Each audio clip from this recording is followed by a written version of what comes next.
こんにちは。こうパッと見るとですね、知った顔が多くてですね、今日は笑い屋の方たくさん雇ったんだろうなと。深夜さんありがとうございます。笑い屋たくさん雇っていただいてありがとうございます。違うところにねお金かけたらいいんじゃないかなって思うんですけど、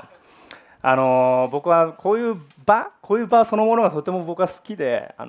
誰かの話を聞いて自分の考え方とか行動をちょっと変えて、で何か違うものを手に入れていくっていうのがすごく好きなんですけれど、今日はたまたまちょっとここに僕は立つと、そういう日で何かをこう話すっていう日なんですけれども、何かが何かが教えるっていう立場には僕は立たないですよね。何かを僕だけが知っていて皆さんの知らないことなんていうのは多分あんまないと思うんですよね。僕が今日唯一ここでできることはシェアすることですね。僕に起きたことや僕が体験したことを皆さんと分かち合うっていう、今日はそういう場にしたいなというのが今日の僕の目的です。じゃあ何をこうシェアするのかとね、それは僕が言葉っていうことに関して僕は皆さんとここでシェアしたいな。僕がプロ野球時代でプロ野球を辞めてからの間で今どんな言葉を僕が生きていて、どういう会話を自分としているのか、それによってどんな成果やどんな、結果ですよねみたいなことを僕がもたらしてきたのかっていうのをここでシェアできればいいなと、そういう話をしたいなと思います。ご紹介いただいた通りですね、僕はプロ野球で野球やってまして、2006年にドラフトで指名されまして横浜ベイスターズっていうチームに入団しました。で6年間で結局僕はクビになるんですけれど、その6年間の間僕がサボってたかっていうとそうではなくてですね、もうむちゃくちゃ死ぬほど僕は一生懸命やってました。僕のことを知っている人が分かると思うんですけど、僕はあんまり手を抜けないタイプなんですよね。なんで本当に死ぬほど一生懸命練習してました。プロ1年目っていうのは僕は試合に連れてってもらえないんですよね、下手すぎて。なんでお前は試合に連れていけるレベルじゃないから練習しようと。で横須賀に1人で残って僕1人にコーチが3人ついて練習するんですよね。バッティングの練習をするんですけど、手が血だらけになる、豆が潰れて、で汗ももうびっしょびしょで血と汗でびしょびしょになるんですよね。でバットを振るとバットが抜けていくわけですよ。もう握れない、握力もないし汗と血で握れない、でバットが吹っ飛んでいくんで、これで練習終われると、これはもう練習終われると思ったら、トレーナーテーピング持ってきてくれと。テーピングとバットを手でつながれるんですよね。でよし続けようっていうふうに、鬼だなと、ね、今日元プロ野球選手の方もね来てらっしゃいますけど、まさに同じ時代を戦った千葉ロッテの選手が今日来てますけど、それぐらい僕はとにかく練習をするわけですよね。でバッティングが終わってぶっ倒れてるとですね、トレーニングコーチが外野でストップウォッチ持って待ってる。いつまで倒れてんだと、早く来いと。で外野でランニングをするんですけど、今日トライアスリートの方もお話ししますから、心拍数ということに関して詳しいと思うんですけれど、どれぐらいの心拍数で練習するかというと190なんですよ、ずっと。心拍数190で走り続けるんですよね。で僕はもう無理です、もう無理です、もう泣きながらもう走れません、もう走れません、はい5秒前みたいな感じです。本当にもう何なんだろうこの人たちは。でケツを蹴られて走れ行けって、僕は泣きながらもう無理ですって言いながら帰ってくると、もう190ですよね。こんな感じでもう無理です、もう無理です。でも手は血だらけですよね。手は血だらけで心拍数190、もう無理です、もう泣いてるわけですよ。はい5秒前、こんな日々ですよね。こんな日々をもうずっとそれでもやっぱ試合にも連れてってもらえない、やっぱそういう世界でしたね。で2年目になるとですね、試合に出れるようになる。で試合に出れるんですけど、僕は本当に野球が下手だったんで、他の人とやっぱり違いを作るために自分のデータとかを全部自分で分析してたんですよ。全部の情報を Excel で自分で管理して、そうすると Excel のページが400ページ以上になるんですよね。で自分の映像を全部自分で iMovie で管理して、でヒット集とかねいろいろ作ったりとかしてっていうのはやっぱり人と違いを作らないと僕は勝ち残っていけないと。なんで一生懸命練習もするし自分で分析もするし、こんだけやればちょっとは結果出るだろうと。ちょっとは結果出たんですよね。ちょっとは結果出たんですけど、結局一軍で全然活躍することができずに6年でクビになるわけです。僕はそのプロ野球時代っていうのはですね、とっても苦しい体験なんですよね、僕にとって。何が苦しいかっていうとですね、試合に出られるようになるととにかくこう結果を出さなきゃいけないっていう、その何かこう脅迫観念みたいな毎日がこう来るわけですよ。夜寝る前になると明日のことを考えますよね。明日は千葉ロッテと試合だなと、こういうピッチャーが投げるらしいと、じゃあこうでこうで明日こそホームラン2本ぐらい打って、明日こそ脚光を浴びて、明日こそ一軍から声がかかって、明日こそ俺はスターになれるんだと。もうそういう日々ですよ。そういう日々、明日こそずっとそういう毎日。でも明日になると明日になってしまうじゃないですか。そうすると朝球場に行こうとすると、今日またあのプレッシャーの中でまたヒット打てるかなっていう、あの中でまた明日が来たら明日になってしまうと。だから夜寝る前はですね、本当にこう、寝たら明日になってしまうと、明日が来るのは怖いな、明日になってほしくないなってずっと思うわけです。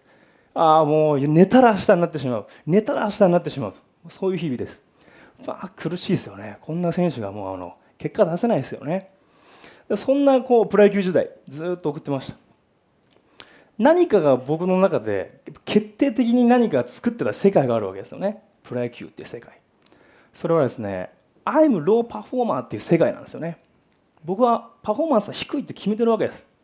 なので一生懸命練習したり一生懸命分析したりしてても、それは誰が練習してるのかっていうと、ローパフォーマーが練習してるわけですよね。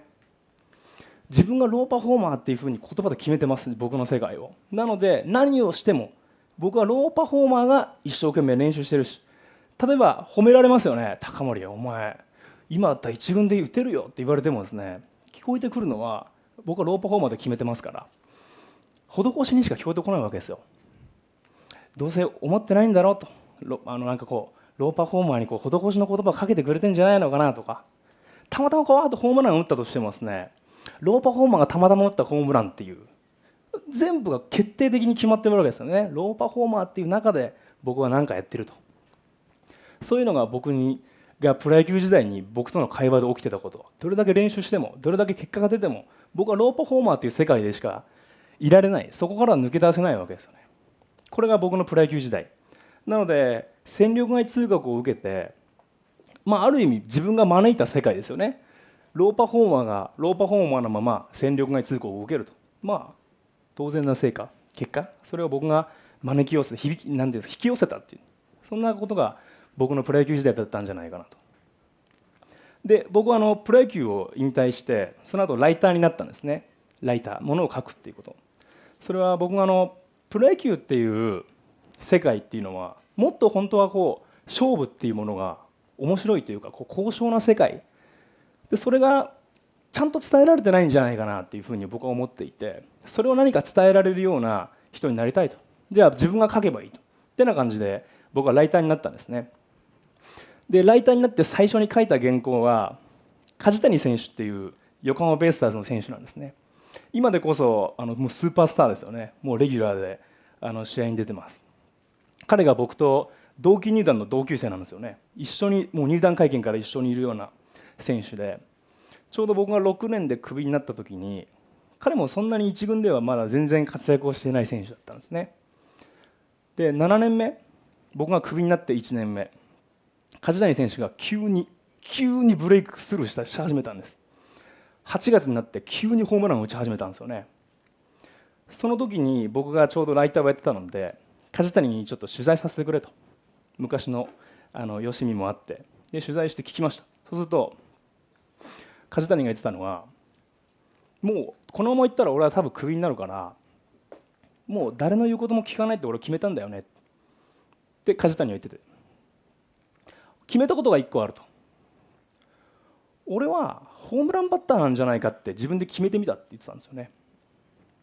で梶谷っていうのは非常に足の速い選手なんで、ゴロを転がして一塁で生き残っていくっていう、そういうふうに教育を受けてたわけ、そういうふうに練習もしてた。でも梶谷は、俺実はゴロ転がすのあんま得意じゃなくてさ、で俺結構ホームランバッターなんじゃないかなって思ってたんだけど、なんかそんなことも言えず、でも俺このままいったらクビになるから、俺はもうホームランバッターだって自分で決めてみたと。で彼がもたらした結果が2ヶ月でホームラン16本打つんですよ。その後これはホームラン王のペース、まさに年間40本から50本ぐらい打てるペースなわけです。そうするとその間何か特別な練習をしたわけでもなければ、何か分析をしたわけでもないわけですよ。彼が変えたのは言葉だけなんですよね。自分はホームランバッターだっていう言葉をただ変えただけなんです。それだけでパフォーマンスが劇的に変わると。言葉っていうのは何か人の心を動かすだけじゃなくて、自分のパフォーマンスにもすごく影響を及ぼすんじゃないかなっていうふうに、それを感じるにはもう十分な体験だったんですよね。それでライターっていう仕事、それを通して今僕が何をやっているのかっていうと、今僕はコーチングっていう仕事をしてます。企業のコーチングです。それは言葉を変えること、そのことでしか生まれなかった成果っていうのを作る、そのサポートを僕は今してます。じゃあビジネスにおいてのそれは何なのかっていうと、例えばなんでうちの会社はこんなに離職率は高いんだと、人が辞めていくんだっていう言葉をどうやったら一生働きたい会社になるのかなっていう言葉、この会話っていうものを作るっていうのが僕の今の仕事です。僕の体験で、僕がビジネスの世界に来た時にまず僕自身がどんな言葉を変えたのかっていうとですね、僕が例えばお金っていうものとの関係性がありますよね。自分とお金との関係性、これが僕はお金を獲得するのは得意だなっていう世界だったわけです。英語でそれを表現すると、その I'm good at getting money なんですよね。ゲットするっていう、そういう関係性だったわけです。何かお金に対して一生懸命働いたわけでもなければ、野球をひたすらやってたらプロ野球選手になれた、何かお金に関して違いを作ったわけじゃない、なんで獲得する、転がり込んでくるみたいな、そんな関係性だったんですね、お金と。じゃあそれを作る、お金を作るのは得意だっていう世界に I'm good at making money、 メイクするんだと、作るんだっていう価値観、ただその言葉をリプレイスしたっていう世界に行きました。お金を作るんだと。その次、僕はお金を作ることもしないと、僕自身がお金として存在できるような、僕自身が価値だったと、 I'm good at being money だと、俺自身がその場に価値として存在する、そんな世界を自分が言葉で今度は作る。そうすることによって、例えば今自分の扱っている言葉が、自分の表情が、姿勢、着てる服、それは本当に価値としてちゃんと目の前の人に現れてるのかなっていうふうに、どんどんと問いが生まれてくるんですよね。作りに行くこともしないし、自分自身がそこにいるだけで価値なんだと、そういう言葉をリプレイスしていくと。そのことによって僕はこの野球を辞めた後に経営のコンサルタント、そんなことできるのってよく言われるんですけど、今やってます。そんなことを言葉によって違いを作ると、ね、なので皆さんが今何かの言葉を生きていると、例えばそうですね、会社ってこうだよね、仕事って、上司って、部下って、どうですかね、何かの言葉ついてますよね。一番大きなのは、私って、俺って〇〇、俺って何々、この言葉って何一つ事実がないんですよね。ここには俺ってローパフォーマーって決めてたプロ野球時代、それは事実じゃないんですけど、自分がそうだとあたかも作ってた世界なわけですよね。その言葉をただリプレイスすると、入れ替えてみると、そうすることによって何かが生まれると思うんですよね。行動が変わったり、扱う言葉が変わったり、そういう言葉、自分がどんな言葉を今生きていて、どんな言葉にそれをリプレイスすると自分が人生がより豊かに、人にいい影響を与えられるのかっていうのを僕が皆さんとこう作りたいなと。それが僕の自分と自分をつなげているっていうその言葉、この言葉をどうリプレイスするのか、それが僕の体験のシェアですね。なので皆さんもですね、今ある何かの言葉っていうのをどういうふうに置き換えると自分の人生が違う方向に行くのかっていうのをぜひ観察していただいて、体験していただいて、その体験をまたいろんな人にシェアしていただいて、言葉、この素晴らしさを全員で分かち合っていけたらいいなと、そういう世界を作りたいと、それが僕からの体験のシェアです。皆さんご清聴ありがとうございました。